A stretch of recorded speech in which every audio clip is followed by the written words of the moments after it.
concepto. Realmente se sabe poco de cómo se van a interpretar por los jueces, pero sí se sabe que se ha restringido. Entonces, ¿qué es lo que sucede? Pues que la gente paga canon por todo, por absolutamente todo, lo entienden como una invitación a copiar y me parece lógico que así lo entiendan e incluso justo desde el punto de vista de que estás remunerando algo y sin embargo ProMusicae te planta una demanda por vía civil mañana y te puede reclamar por esas copias y ya veremos qué dicen los juzgados. Y eso ha hecho ProMusicae. Demandó a miles de internautas que intercambiaban en redes P2P, pero no llegó a ningún lado porque los números de IP que tenía, y que lo había cogido de la red P2P que fuera, no los pudo traducir en nombres y apellidos. Y legalmente no se les puede dar esos nombres porque no era una investigación penal, sino civil. Y ahí quedó estancado. Pero si eso llega a seguir adelante, tendríamos a unos internautas que han pagado canon por absolutamente todo, han gastado dinero en canon todo lo que han podido y más, y sin embargo están a la espera de que un juez diga si lo que han hecho es lícito o no. Y si dice que es ilícito, a pagar una buena cantidad a las discográficas. Han pagado en concepto de canon a las entidades de gestión y en concepto de indemnización, si les condenan, a la industria discográfica. Es disparatado, pero es lo que sucede cuando se hacen leyes a la imagen y semejanza de solo unos señores, pues que queda todo así de desproporcionado.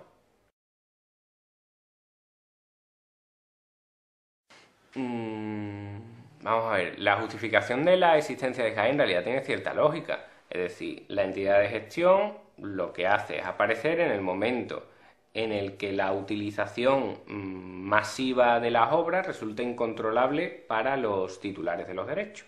Entonces aparece una entidad de gestión que lo que hace es controlar esos usos, por ejemplo, cuando se pone en la radio, cuando se pone en una película, cuando se pone en la televisión, para remunerar a esos autores. En este contexto donde la propiedad intelectual está así regulada, yo incluso dudo de que la propiedad intelectual como tal tenga que existir, la propiedad intelectual como tal invento, no la remuneración a los autores, desde luego. En este mundo concreto, la entidad de gestión me parece normal que exista. Lo que no me parece normal es que aparezca esa entidad de gestión y recaude por esos derechos de remuneración que se utilizan de forma masiva, quiera el autor o no. Eso es lo que ya no tiene sentido. Se supone que eso aparece porque yo no puedo controlar. Bien, yo no puedo controlar, supone la ley, pero esa presunción debería ser una presunción débil, ¿no?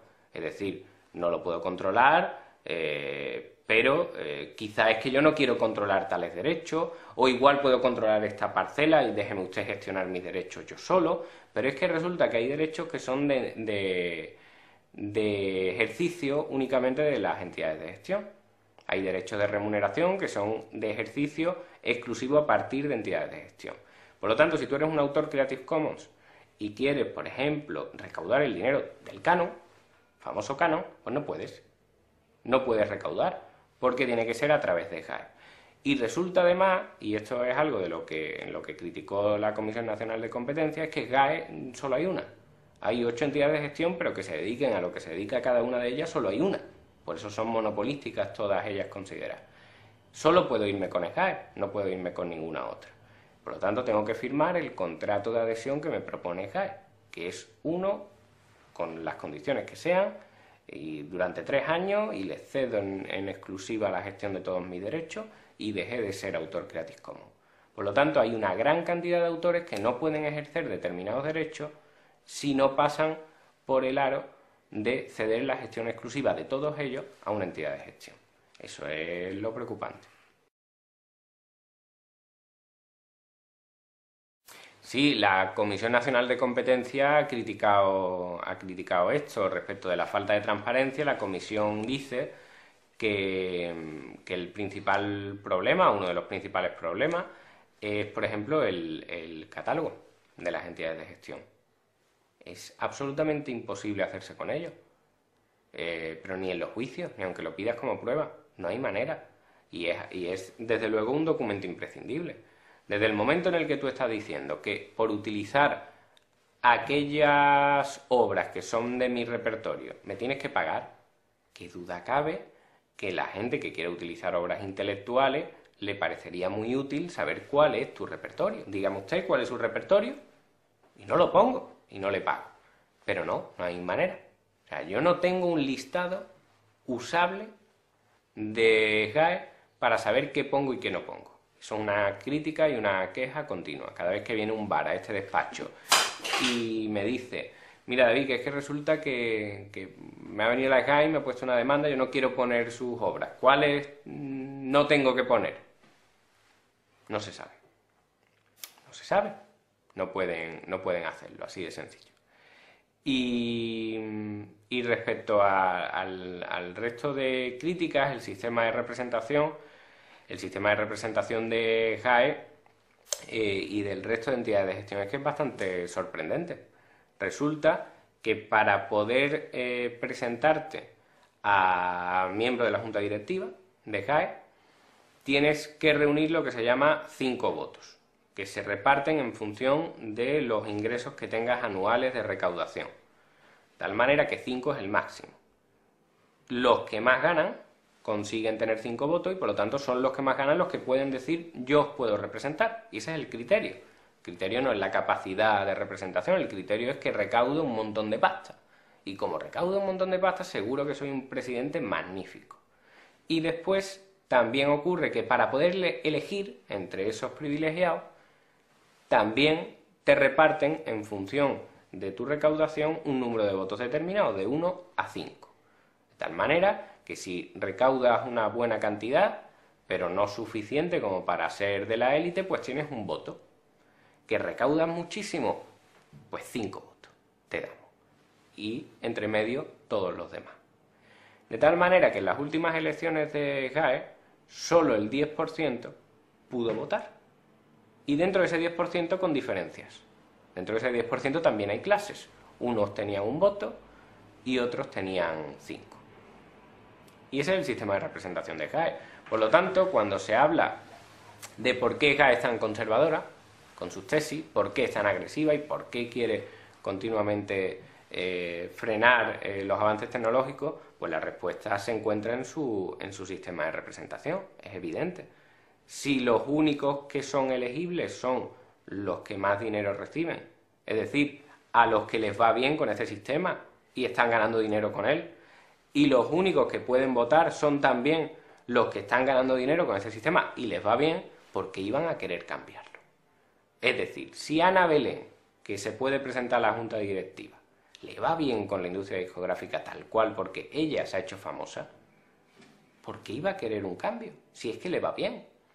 Habría que preguntarle al 90% restante que no tiene voto alguno. ¿Vosotros qué preferís? Y si te pones a hablar con el 90% restante, te das cuenta de que sus opiniones son bastante distintas de las que vemos de la cúpula de representantes de GAE cuando aparecen en televisión, totalmente distintas, mucho más abiertas, o a mí me parece bien que se difundan mis obras por internet, yo lo que quiero son los conciertos, claro, a ellos les va distinto. Pero son los que les va bien los que hablan en los medios de comunicación y son también las personas a las que les puede perjudicar el cambio, claro. Todo lo que va bien si lo cambias puede perjudicar.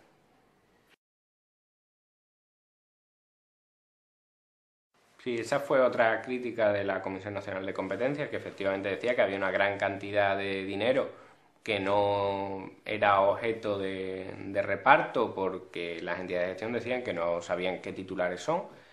Y otra de las críticas que hacía la Comisión Nacional de Competencias es que el reparto en SGAE era de tal manera que había una buena cantidad de socios que no recibían nada, porque la SGAE entendía que sus obras no tenían ningún tipo de difusión, pero cero, hasta el punto de que no recibían ninguna cantidad, y dentro de los que algo recibían, que creo que era aproximadamente un 40% de los socios, dentro de ese 40%, el 1,75% recaudaba, o sea, se les repartía el 75% de los beneficios.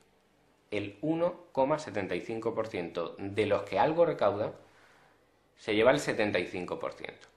Eso en realidad es una crítica que no habría que hacerle probablemente no a GAE, sino al sistema de producción discográfica concentrado en 4 multinacionales. Es decir, yo el análisis que hago de ese dato no es tanto que SGAE reparta como le da la gana, como que el sistema de producción musical que existe en todo el mundo concentra en unos pocos la difusión de las obras.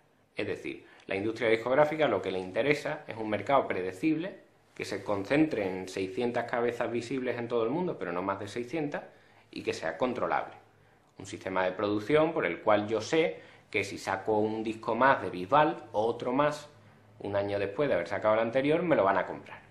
Eso es predecible, y eso es una inversión segura, y eso es lo que le interesa a la industria discográfica. Por lo tanto, ese dato a mí lo que me dice es que el problema que tenemos es de poca diversidad en la producción, no en la creación cultural, pero sí en la producción y distribución de obras intelectuales, que están concentradas. Las 4 multinacionales concentran en 600 tíos la producción cultural de todo el mundo, la producción vendible.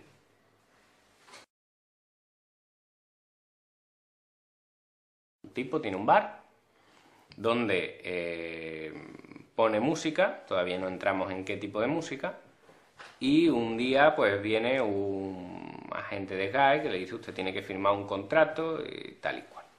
Ese es el primer momento sensible, porque hay que mirar muy bien si el contrato es realmente el que tienes que firmar, porque no es lo mismo, según las tarifas de SGAE, tener un bar que tener una discoteca. Entonces lo primero que hay que mirar cuando te pone el contrato es si te está poniendo un contrato de un bar, que es lo tuyo, o te está diciendo que firmes un contrato como si fueras una discoteca, que pagarás probablemente el triple de lo que deberías pagar. Siempre que pongas música de SGAE, que es la cuestión fundamental. El tipo, según los casos que yo llevo, se niega porque entiende que no debe firmar, ya sea porque no pone música de SGAE, ya sea porque poniéndola entiende que el contrato que se le está poniendo por delante no es aceptable o no tiene nada que ver con su actividad real, se niega, y poco después, sin él saberlo, un detective, antes ni siquiera eso porque no ponía en prueba alguna, pero ahora un detective entra en el bar y graba con una cámara oculta lo que está sucediendo en el bar, con objeto de que se oiga la música, para que después un perito oiga el DVD y, según la música que está escuchando, empiece a decir qué canción estaba sonando, porque es experto en música y él la reconoce y pone en una lista tal y cual. Eso se lo dan a SGAE y SGAE te da un certificado donde desde la sede central te dicen: pues la música que este perito me pone en la lista y que al parecer se oía en aquel bar aquel día, resulta que es mía, porque aquí tiene usted el registro de tal y cual, firmo y para adelante. Y con esa documentación pues te plantan una demanda. Antes apenas presentaban prueba alguna, pero ahora con la aparición de las licencias Creative Commons y al abrirse una nueva vía de difusión de la música ajena a las entidades de gestión, pues le han dado varias tortas judiciales donde dicen: mire usted, hay 2 posibilidades y usted no me presenta prueba de que sea la suya, y ahora empiezan a presentar este principio de prueba.